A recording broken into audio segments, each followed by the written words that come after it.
Chers amis, bonjour. Je vais vous présenter dans les semaines qui viennent une nouvelle série destinée à vous expliquer pourquoi il faut absolument sauver l'éducation nationale.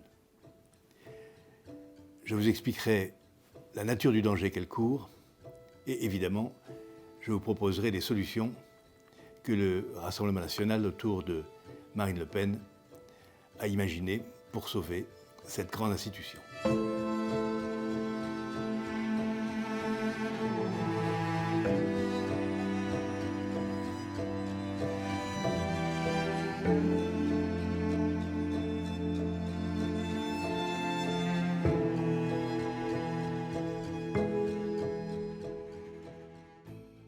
Nous sommes arrivés à l'Assemblée nationale depuis à peu près un an.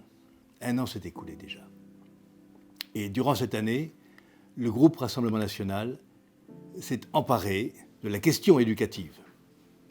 C'est un domaine dans lequel on ne l'attendait pas. On l'attend naturellement sur la question du pouvoir d'achat, sur la question de la submersion migratoire, sur la question de la sécurité, sur la question de la souveraineté nationale, dans tous les domaines. Mais on ne l'attendait pas forcément dans le domaine du système éducatif et de la question éducative. Durant cette année, donc, nous nous sommes emparés de ce sujet et nous avons commencé à présenter un certain nombre de propositions visant à restaurer l'éducation nationale dans sa dignité. Mon rôle dans cette affaire, puisque les Français m'ont placé au sein de l'Assemblée nationale comme un député, comme un représentant de la nation, mon rôle dans cette affaire est celui d'être lanceur d'alerte et porte-voix. Je suis lanceur d'alerte car le législateur, le corps législatif, contrôle l'action du gouvernement et évalue les politiques publiques. Il fait évidemment aussi les lois, mais là je parle de contrôle du gouvernement et d'évaluation des politiques publiques. Et placé où le peuple français m'a désormais demandé de siéger, je peux mesurer, chers amis, que la maison éducation nationale brûle, que l'éducation nationale ressemble tristement à Notre-Dame en flammes. Je vous en parle aussi en connaissance de cause. Mon expérience professionnelle, mon parcours professionnel font que je perçois assez nettement les enjeux stratégiques et civilisationnels du bon fonctionnement, de l'efficacité du système éducatif français. Mon propos se développera autour de plusieurs points. J'établirai d'abord prochainement les responsabilités politiques de ce que l'on peut appeler un véritable désastre. Je vous parlerai de la trahison des élites et de la destruction par l'intérieur de l'éducation nationale par la gauche pédagogique et syndicale. Je dresserai ensuite un état des lieux aussi lucide et objectif que possible de l'état de l'école. Pourquoi faut-il, selon moi, sauver l'éducation nationale ? D'abord, parce que celle-ci est une institution éducative à portée politique. Ça peut paraître surprenant, à finalité politique. Ça peut paraître surprenant d'affirmer cela, puisque beaucoup d'hommes politiques, y compris d'anciens ministres, ont expliqué qu'il fallait que la politique reste à l'extérieur de l'école. Évidemment, ils ont raison. Jean Zay le disait, les passions des hommes doivent rester à l'extérieur de l'école. Mais il ne s'agit pas ici de politique politicienne, je vous parle de politique publique, je vous parle de politique de la cité. Et l'ambition de l'école républicaine en France a toujours été de faire des citoyens français. À partir d'enfants venus de leur famille, venus de leur milieu, l'école de la République a cette ambition un peu folle, mais magnifique, grandiose même, de faire des élèves, tout le terme d'élèves, et des citoyens français, je précise. La transmission des connaissances, contrairement à ce qu'on pourrait imaginer, n'est pas neutre politiquement. L'école, en France, enseigne des vérités scientifiques. Elle transmet le patrimoine d'intelligence collective et de culture de notre civilisation. Son ambition est de former de jeunes citoyens éclairés, dotés d'esprit critique, capables d'exercer leur libre arbitre au sein d'un pays qui est celui des droits de l'homme et du citoyen.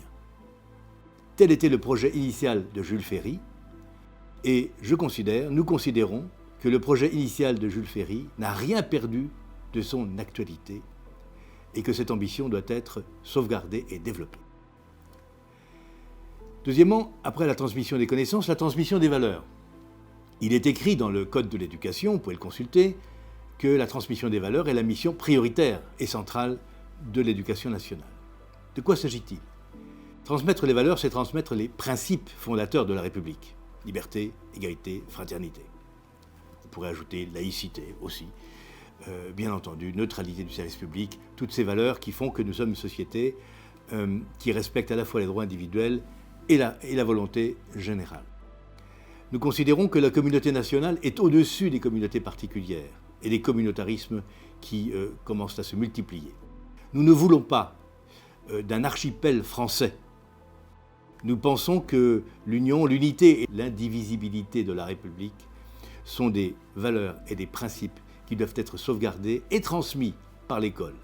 Il en va, au fond, de la formation, de la cohésion du corps social, et je dirais même de la cohésion nationale.